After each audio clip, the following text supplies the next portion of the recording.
Many people talk about pursuing their dreams, but most never take the first step to making them come true. Well, this is especially applicable in the area of the arts, with aspirations of pursuing music or art as a secondary career. Lynne McDonald took the steps to make her dream come true as a single mom in her 50s and has achieved remarkable success, selling over 400 paintings all over the world, with a number of shows also to her credit. So stay tuned for a message that just may inspire you to make your dreams come true. This podcast is brought to you by DJ Works Media, with resources and ideas for you at mid-career or halftime of life. Check out our online courses where we want you to not only start, but finish. Books available in all versions, and songs available for immediate download with sheet music and instrumental accompaniment tracks. Our musicals are family-friendly with great music that's memorable and inspiring. Sign up at goalsforyourlife.com/newsletter for weekly updates. Now to our episode. Well, hello to everyone, and I'm so excited to have Lynn here. I'm always excited to have my guests. It's just really fun. And Lynn, you have such a wonderful message, and you really speak to the artist, and I understand the artist mindset, and I'm excited. You made some real choices, difficult choices, but I'm looking forward to hearing your story directly from you, and for my audience to hear directly from you. And your story is so applicable for this podcast, because I talk to those at mid-career, halftime of life, who are really kind of making some sort of a change. A lot of people are in that and they're going, what's next? What should I do? And they're vacillating sometimes for years. Yeah. So why don't you tell some of your story? Because I did a little intro on that you are like a major artist now. So you might not call yourself a major artist. None of us do we? Way to go. But so go ahead and charm us with your story. So I am an abstract artist, and I did not see myself that way for most of my life. It wasn't until, it's kind of jointed. So first of all, in 2005, I did one paint. I felt a calling. I had never painted anything, never picked up a paintbrush, and I didn't see myself that way, although I'd been creative in business and creative in my work. And I've always kind of had the attitude that, I could figure something out. But I had never picked up a paintbrush, and I had no idea from watercolor to oil to acrylic or anything. So, but I had a vision or something in my head that it was calling me to express myself in this way. And my answer was, I'm not an artist. But it took about 9 months, and I felt a nagging. And finally, a friend of mine showed me his artwork that he had bought from his cousin. His cousin was a Brazilian artist that these massive abstract pieces were in his home. And I saw them, and my thought was, I could do that. Wow. Which is funny, right? So I did this one piece. I went to the art supply store. I got one canvas, a large one. I didn't even start small. I got one canvas, one paintbrush, and I put it in my kitchen where it was bright. And I painted this one painting, and I loved it, and everyone else liked it. And I thought, that's it. I'm quitting while I'm ahead. I'm never painting again. And it wasn't for another decade that I actually embraced it. I had a child. I moved to Montreal. My life went in a different direction. I had a very idyllic, what I thought was a very idyllic life up there with my baby and my husband, and everything was great. And then as life happens, my life blew up. Everything blew up. And the industry that I was in before actually was gone. So we moved back, and I had to figure out who I was. I wasn't with my husband anymore. I wasn't, I had to design my life. And my son's art supplies were around, and I started dabbling in things, just expressing myself in that way. I was in a lot of pain, and it was kind of my therapy, and I would post them, and people started saying they wanted to buy them. Wow. And I went, what? I'm not an artist, And so I I looked at it like I'm just going to keep saying yes. I'm just going Wow. to keep if the universe is presenting me with this, I am not the one to decide to say I'm not an artist. I'm going to embrace this. I'm going to feel the fear and do it anyway, and I'm just going to go with it. So from there, social media and everything, support brought me to commissions and selling my artwork. And now I am a full-time artist, and that's how I make my living. I'm a single mom with a kid that's 15, and I have a studio. I have 2 studios in my house. I'm a featured artist at Serendipity Labs. I've got artwork all over the world. I mean, it blows my mind. But Yeah. my message in all of it is that, you have this one life. Embrace it completely. Don't let others dictate what you should and shouldn't do. I think it was a real stretch for me to jump off that cliff and go for it. And not everybody came along. I had people that felt very protective of me that said, "What are you doing?" But it all worked out in the end. Ah, it's just so very inspiring. There are so many that I've talked to. I'm sure you have too, and going, especially because I've been in the area of the arts of music, and it's like, oh, I've always wanted to be able to, do music, or but do they ever start? No, they never pick up that paintbrush. They never start into the training that's needed to really, and not just work in the area, just enjoy the area. So that's the big deal. So, so when we talk about the pivotal moment or experience that you had, that was the moment that you thought, oh, I can do this. That was really amazing. I still don't know if I can do this. Okay. I just keep saying yes. Yeah. You know what? There is this, it's pretty amazing. An imposter syndrome sort of thing that goes through most artists. It's very, very prevalent. I deal with the same thing, thinking, they're paying me to do this? Really? I mean, I know what my abilities are, and I can handle a lot of stuff, but you still, sometimes you sit back and you think, wow, okay, so that's worth something. So, but when did you decide? Because you decided at age 50, and sometimes when people reach that sort of age and time of life, they're thinking, oh, like it's over, or, really, how can I just keep going? And I'm not an actress. I mean, actresses, especially when you're looking about your looks and everything else. So what went through your mind, and how did you overcome that, especially with the age barrier? I think that this coming of this age is not often celebrated or even talked about. It's kind of like, to try to look at this stage of my life and compare it to other artists that are in their 20s. I try not to look at or compare myself to anybody else. Number one. I think that's a real rabbit hole you don't want to go down.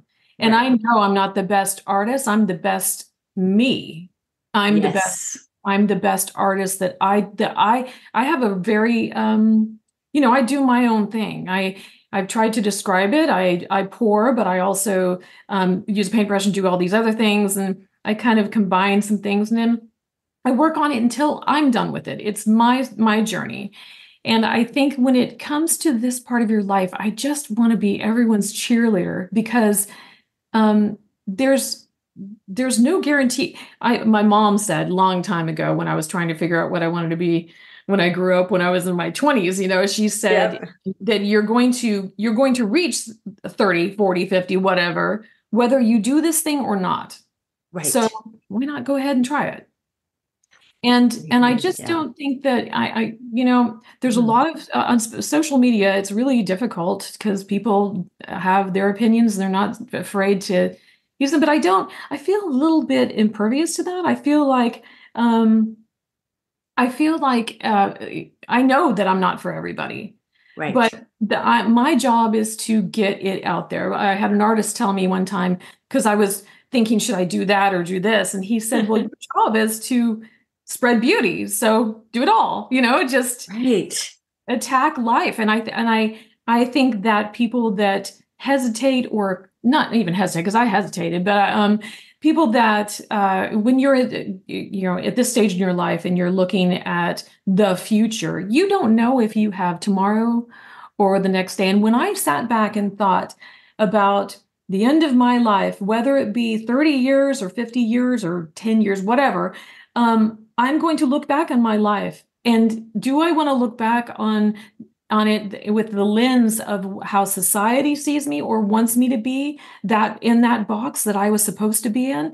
Or do I want to experience, it's my experience. So right. I just feel like embracing it all. And I don't know if I can really convey it, to people, but I definitely encourage people to try new things and follow their dreams, wear what they want, express themselves how they want. You're not here to please other people.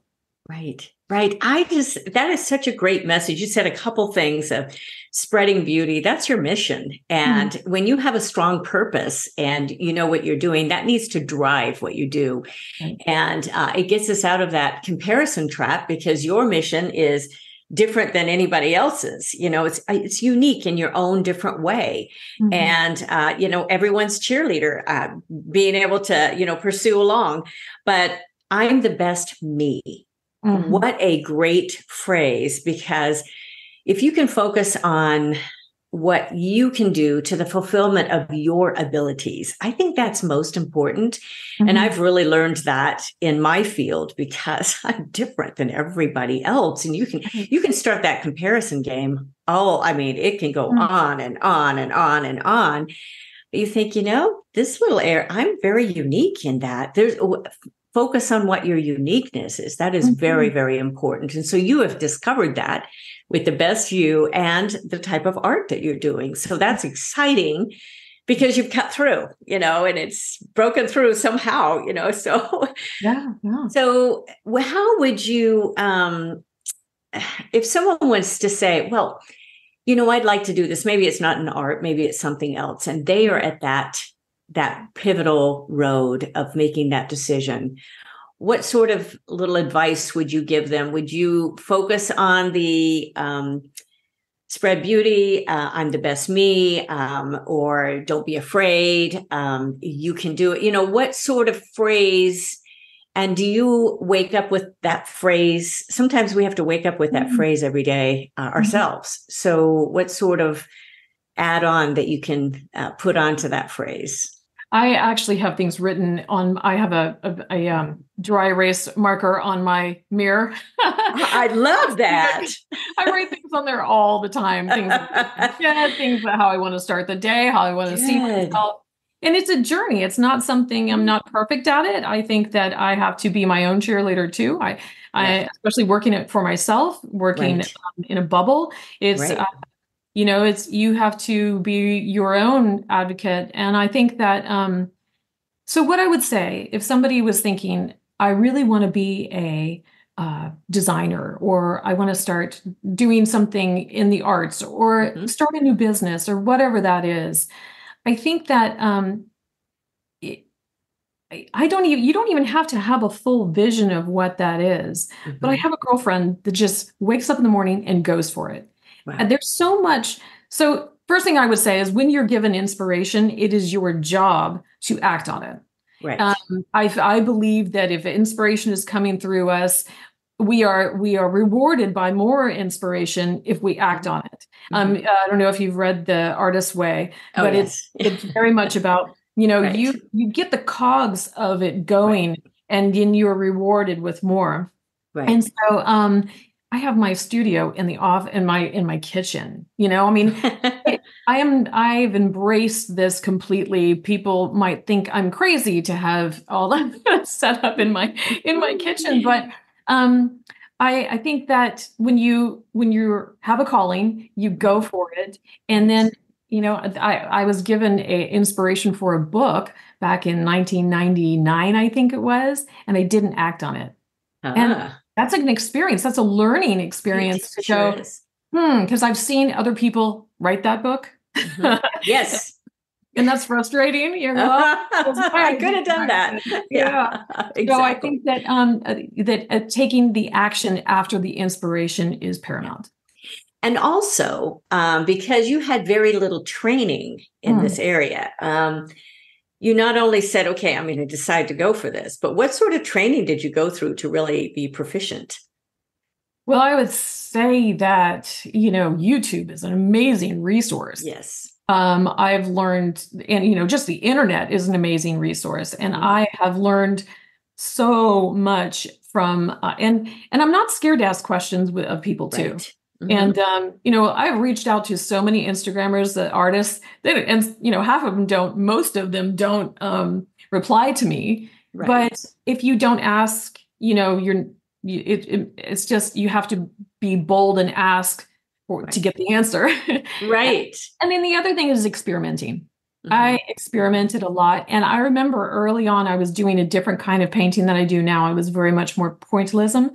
And I remember I just was attacking it. I was just kind of, I wouldn't say attack. I was, going through the process, this artistic journey. And I remember asking some artists that I really respected. I said, should I take some classes, and which classes should I take? And they said, no, don't do that. You're on your own thing. And I might have taken longer to get to certain places because I didn't know brush strokes and tools and acrylic but I was playing with everything, and I was mixing things that other artists weren't mixing. And I got results that repelled rather than blended. And that created something really interesting for me. Wow. So you never know what is going to come of it. And I think that, experimenting and just having, bring your childlike vision into it and expressing yourself. Yeah. Yep. It's a lot like songwriting. Right. Writing is rewriting. You got to get it out there first, see what it is. And a lot of times you go in a studio with it and you're coming back and you're going, I need to tweak that. So you just, you end up doing that, and you've done that with your art. That's really part of being an artist. And people don't understand that that's the work behind it. It's not like you just wake up and all of a sudden you have this, either a hit song or a painting that's all the way done. And all of a sudden you're in all these art galleries. Really? You make it look so easy too. On Instagram, they go a brushstroke here and a brushstroke here, and boom, it's done. And right. That's a disservice to us all, really. Right. Some of that, you can, and cooking's the same way, by the way. When they get some of those recipes, I'm thinking, it is not that easy. Don't let them fool you. So anyway, that's pretty funny though, me and cooking. We won't get off on that one. So let's talk a little bit about your philosophy of life. I think you've already said that a little bit on experimentation, spreading beauty, about just being able to fulfill your purpose. Do you have anything to add to that because it really does come out. I mean, the messages, even in songs, in music, in my musicals, and with everything else, some of these little messages end up coming out my books. And the same thing with you with art. How do you do that with a visual art, and what sort of philosophy comes through your abstract art, because it is abstract. So, and sometimes people just don't understand that totally. You look at a painting and you go, okay, what is that all about? What is that? And your brain also likes to associate. So people like to find something that they can understand in the painting. Right. But first of all, let me address what abstract art is, because I think that's a good place to start. Abstract art is is different from real art, or real art. That's not a very good way to put it, but I was going to the studio and I was going to paint a flower. You're looking at a flower and you are really trying to understand the lighting and the color and all of that. And you take a skill of how to put that onto the canvas. It's a skill to understand the light and know how to create light. Or form. So when I'm going to the studio doing abstract art, I don't have anything to go by. It is completely, so I used to write a lot. And when I would write, it's like it's the same kind of thing. And I'm sure it is with you too, where you are expressing something inside of you. Most times it's emotion. I start out with music or an emotion. One of my mentors, Jonas Gerard, he said to me, don't wait until you're inspired. Don't wait till you're in the mood to paint. Paint when you're angry, paint when you're sad, paint when you're tired, and different things come out from you. And I think that, so when I go into the studio and say I have like, a creative block, same block as if you're a writer's block, sometimes you just have to put one foot forward and start. And that's an emotion. That's part of the block is the uneasiness or whatever and that expresses itself in its own way. So for writer's block or for any kind of creative block, I would say just start putting one foot in front of the other. And I remember my very first commission, I had it on my wall for a long time, and I was just so nervous about it. I really wanted it to be perfect. I mean, I still do that. I get very it's a perfectionism. Yes. And so I had it on I had it on the wall because I didn't even have an easel. And so I had it on my wall, and I was looking at this canvas for a long time, and I would sketch out different forms and things. I was trying so hard to get it just whatever. And when you have a commission, you're trying to read their mind also. Yes. And so I finally took a paintbrush and a color that I knew I wanted to use, and I just painted across the middle of it. I just put paint on the canvas. And then that just started something. And then I kept going and kept going. I think that, again, it goes back to taking action on it. Mm-hmm. So correct. As far as starting, I think I've known those who've had major contracts, major record deals. They've never finished the album because perfectionism is the enemy of done. It's just, it will never get done. And so by you taking action on that, that would be scary, drawing a straight page across the middle. Right. But if that did it for you, hey, that's important. And so I think that starting when you say how important it is for us to just get off the dime. You're never going to run a race if you don't get off the starting block, if you just stay there forever. And this is where I find a lot of people are frozen. They are just frozen. I say frozen in cement, frozen in time.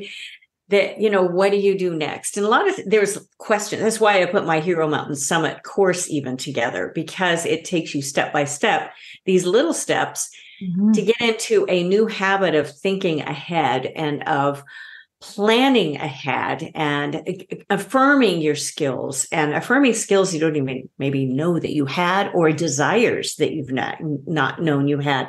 Sometimes people just need to walk through that a little bit. It's almost like a mentorship. I don't do a lot of coaching, but it's almost like a mentorship that way. And I think moving people ahead, especially at this time of life, and the halftime of life on the internet, according to the internet, is after age 40. I think it's probably a little above that now, but yeah, I know it sounds very young now, doesn't it? It does. But these are what you read, and but it's usually that point of time. Usually, I think about 45-ish, but it was where people were making changes, and some of those changes happen with what you went through. With, you're no longer in the relationship, you've got a child, and now you're going, what next? Don't have the same job. Some people have chosen, they've worked the same job, but their kids are grown, and now they're, what next? What do I want to do next? So starting on the journey and dipping the toe in and keeping going. You did that. You didn't even have an easel. My goodness, I started with a boom box when I was doing my little, some of my tracking of my little tracks. And I used that for years for just, then I would go in studios, but do more work on it. But I would do this for like clients and people, little tracks, and you use what you have, and it worked. It was doing okay. I was still getting by, so what sort of mindset you had to sell? I mean, you've sold over 400 paintings. That's very admirable. And for any artist that's produced a CD, we still have them in our closet, because now with technology and everything else, things have changed a bit. But you've sold as well. And I've sold shows. I've sold enough to just pay everything off, of course. But how did you go about that? Is it just word of mouth? You've got, and I'll give you a chance. I want to make sure everybody can see your work, and you'll give that contact at the end. But how did you go about selling those paintings and getting on as a juried artist in some of these shows? So it started out, I had no idea. I had, I showed this one painting that I did to a friend and I was out at dinner, and a woman next to me said, "Oh, I just, broke up with my boyfriend. I want to commission you to do that piece." That was that first piece. And then when I had the little inkling that, oh, I could make a business out of this, I knew that the internet was a rich possibility. And I have a background in launching high-tech businesses. So I think that in those terms. I think I'm an entrepreneur first and then an artist. And so when I was spinning all sorts of plates. I was a health coach, and I was a this, and I was that, and I was helping with a friend of mine with his business, and I was, writing for this, and I was doing copyright. It was all over the place. And finally, in 2020, I had gotten together with some girlfriends. We had this strategy group of 5, and they said, "Stop the madness, just focus on art." So I walked into 2020 determined, and I said, I am going to do this. And I lined up all of these shows through 2020. Well, by March 15th, everything shut down. Right. So I had to pivot, and I started focusing on social media. So I had Facebook and Instagram. It was pretty much all Facebook at that point. I didn't have many followers on it. I think I was still not hundreds, maybe 250 people on Instagram. So I didn't even know how to use that yet. But we would do lives from my house. I had paintings all over the place. And so we would have live streaming, and people would be able to see them. And we just did what we could. I say we, my son and I, and then a friend of mine that would carry the camera around, and that's what we did. And it was amazing. I had a captive audience because people were at home. Right. I got in at the right time. That was a great year. It was a great learning experience. I had no idea what I was dealing with. So it's changed since then. Things now we're back out. And so I'm doing live shows. In-person shows. I'm back at a lot of the things that I was doing before, which was I have my paintings at different locations all over. But it's interesting because art is it's a luxury item. People don't need it. So the market is a little bit different.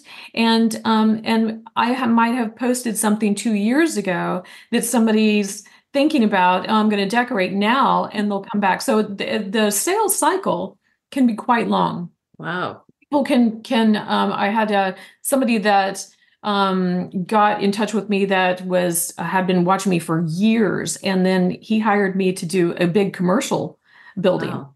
So you never know what's going to come of it. And beyond social media, I don't want to just pump social media, because if you're an artist, I don't know if you're going to have the same opportunities that I had in 2020. But I will say that everyone I knows very early on that I'm an artist, and they have a way to get a hold of me. I show them my work. I meet people, I talk about it, I'm excited, it's my passion. And so the shy artist they're not doing themselves any favors. Yeah. It's your job to get out there and expose your work to as many people as possible to find your people. Yes. Great. Because the self-promotion, it kind of turns me off a lot of times. But when you're around someone that's just self-promoting, that is, off turning. Like but when you're around someone that is confident and their work speaks for itself, and you know how to get a hold of them.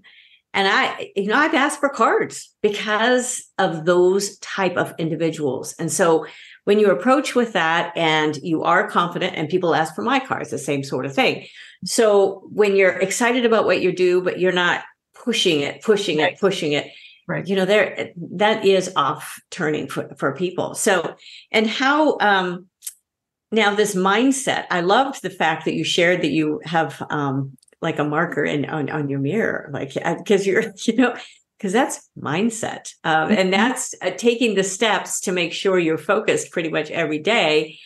And now because you are in the arts, you have to be able to sell a certain amount to keep living and buying food and to do paying rent and doing everything else that you are doing. It is not an easy task. And especially if it's a long game. And I know about that big time, about the long game. So how do you adjust that with some of your mindset and some of what sort of things do you do promotional wise now, besides just being in your shows? Because we've all been in art galleries. I don't think I've ever bought anything in an art gallery. I bought stuff at maybe a street fair, but I don't have a lot of room to buy things, So how does that work for you as the artist?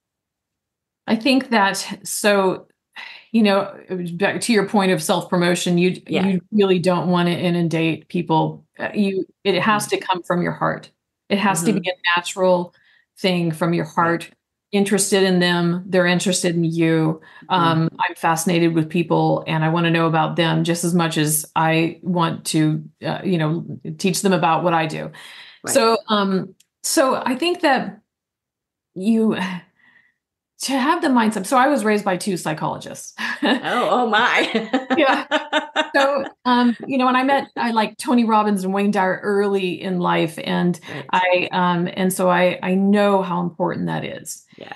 At the same time, I'm human. I have been depressed. I have been scared. I have been worried about how I'm going to make ends meet, for sure. It's part of the journey.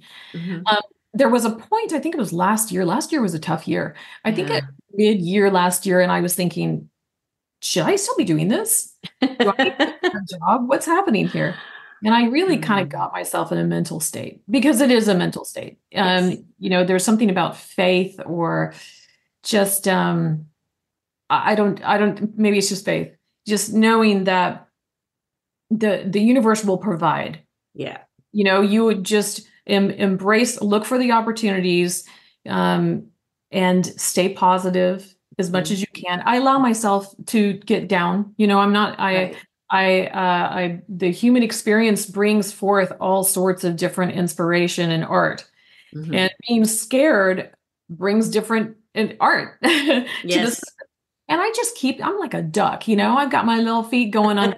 I might be swimming across the top, but I am very good about managing my money because consistency is a huge thing, with this, it's like this. And I have one big show at the end of every year that builds momentum, that I might get a lead from that comes to me in June. So you never know. And it's my job to expose myself or my work to as many people as possible, to find my people, and just to keep doing that. So it's kind of a discipline. It's a discipline to have the right mindset and stay positive. That's a great point. I mean, that's a big thing.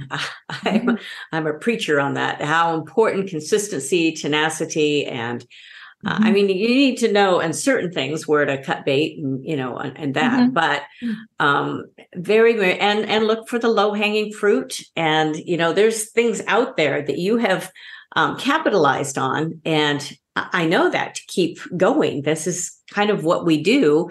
And it may not be the huge show, but it might be a smaller one. And sometimes it leads to other things. And so it's very, very worth your time in doing it, because your time is so very valuable. So those are great mindsets, because we do. And to just be honest with anyone listening to this about the field of the arts, yes, we are entrepreneurs. And there's a lot of days we're thinking, well, should I just hang it up?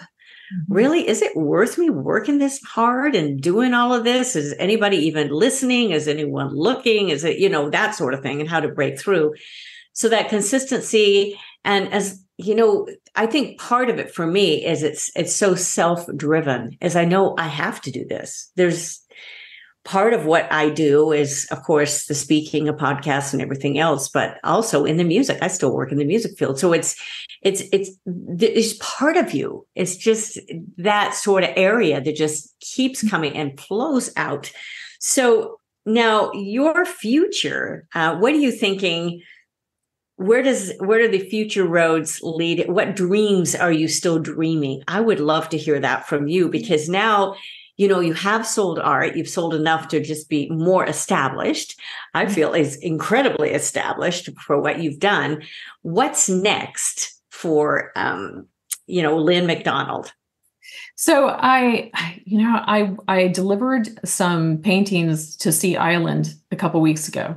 Okay. And I thought, well, while I'm here, I'm going to go approach some different galleries and see if there's a good fit for me, because it just seems like my art just fits really well down there. Mm-hmm. The house that I installed, I have 7 pieces there. So wow. They look great in that space. I thought, well, if they want them, there might be somebody else. So I went over to a gallery and it was empty. The one that the first one I went to, it was a wonderful location. And I had this light bulb thinking, boy, this would be a great place to have a gallery. Wow. Yeah. And so I have representation in Seaside, which is 30A, Florida. And then to have it in Sea Island, that would be a wonderful dream. Mm-hmm. I would love to have representation in California, New York, around the world. Really, I think that Atlanta is a really tough art market. It's not very, it's not like Miami, New York, or right. California. But in order to get to those places, I have to bring my large pieces to them. Right. So they have to be, and then they get a huge commission too. Yes. So you're splitting half of it. And when you're an artist and there's that one piece, and then if they have 17 different artists and I don't need storage. Right. It has to be the right fit. And I've been very thoughtful about that the whole time, that I'm not going to go just excitedly go to a gallery just because they're a gallery. It has to be the right fit, and they have to be very excited about my work. So I haven't really approached enough, but that would be something that I think would be an appropriate natural progression of my career. And to find that right fit. It just takes time. Mm-hmm. I've got some back to what you were saying before about business and everything. It's one thing is to keep creative in your business as well as your art. Right. So I am always thinking about what people might enjoy and how to serve them. Mm. So, I've got a first impression piece that I do that, so some people will do a portrait of someone. I would do an abstract version of that. So it's kind of like picking up on your energy. So I would talk to you for a while, and then I would go paint my interpretation of you. Wow. And I do different things with like a gift, not a gift card, but like a little easel with a tiny little piece that's a certain amount of money towards a commissioned piece, so that you can actually give art as a gift. So I think all this to say that you need to think about what people might want and how to serve them. That's great. I mean, that's because you are it's a luxury item. People think about art, but there's so many areas of art. You're talking about cards, and you're talking about, how to, produce it. I mean, art it's also, you're not a jewelry maker, but there's part of jewelry that's art too, to be able to take impressions of it. And there's just a lot of different areas when you start that. And each area that you go, so I have a ton of different things that I could do, things that I could create. I could go make a mouse pad. I could go make a book, or I could put stickers on this, or, there's so many different things. It's all about your brand and it's an expression of you. So those things may not fit for what I do, but they may fit for somebody else. Right. I really like doing large statement pieces. It is my passion. I love to install them. I love to see them. I get goosebumps thinking about it. I love that kind of thing. So I don't know if I did think doing a car wrap might be kind of cool, but there's all these different options, and you just kind of have to evaluate them and figure out which one is the best fit for you and for your people. Because again, time is our most valuable resource. How are we going to use that time and our energy and everything else as far as part of that? So, well, Lynn, this has been just an enlightening. I've just so enjoyed this conversation, with another artist. It's just really fun to do that. I want you to give your information, how people can contact you or to see some of your work. I'd love to that. And of course, I will have all of those links in the podcast notes, in the show notes. So for anyone listening, and the video will be out for all this as well. And it'll be on the video as well on YouTube. But what sort of one word of advice would you leave everyone, and then give some of your information so we can see some of your work? I would say embrace life, to embrace now. You don't know how much, that doesn't sound very positive, right? You don't know how much time you have, but it's true. It's true. So somebody said something very poignant the other day. They said, this is the only time that you will be 55. You will be 55 for this year, and that's it. And then you mourn you transition into 56. Mm-hmm. So you have 365 days. It just makes that each day, each moment, each decision so much more important. How do you want to spend your time? Do you want to spend your time giving your time to Instagram or to this or that? Or do you want to own it and express yourself, or go for a walk, or spend time with your child, whatever it is, but be intentional about it? Yes. And I just go for it. If you have a dream, even if you're not sure of where it's going, put that first foot forward and see what happens, because when you do, it's magic. Oh, that's such a great message. I could have not said that better. That was just such a great message, because part of why I do what I do is just to encourage others just to, not sit on your skills, not sit on your experience, and you have a lot more than what you think you do. We all have the hero inside. That's what we have. There is that innate ability. So how can people see, if people are just listening? So they'll need to check a link, I'm sure, but how can they reach Lynne McDonald? So my website is lynnmcdonald.com. So it's LYNNEMC. Oh, okay. Yeah, that E kind of trips people up, but that's my website. And then on social media, Lynne McDonald's Gallery is typically for all social media accounts. It's Lynne McDonald's Gallery. So and I'd love for people to come onto Instagram and see my work, but that's where I post when I'm going to be having an in-person live show. I've been doing it at Serendipity Labs. It's a wonderful location. They are very encouraging and supportive of art and artists. And I'm lucky enough. I just have a great relationship with them. I feel extremely grateful and appreciative of the space. And I just kind of keep churning art. So I get to go show my art. I give live tours of my artwork there, and people can reach out to me on any social media platform to set up some time to do that. I will guarantee there'll be people checking your art out. So it's very interesting. This is fascinating to people to think, oh, well, maybe I could even do a little something. And I've always loved painting. My mom was very, very artistic. She was told she was tone deaf. So my grandmother had put her in violin lessons, which was the wrong thing to put her in, by the way. If you really need to have a great ear. I was my sister's free accompanist on violin. It's a wonderful ear. But my mom, she should have had another instrument, but very talented. But she did porcelain, ceramic work, extremely artistic.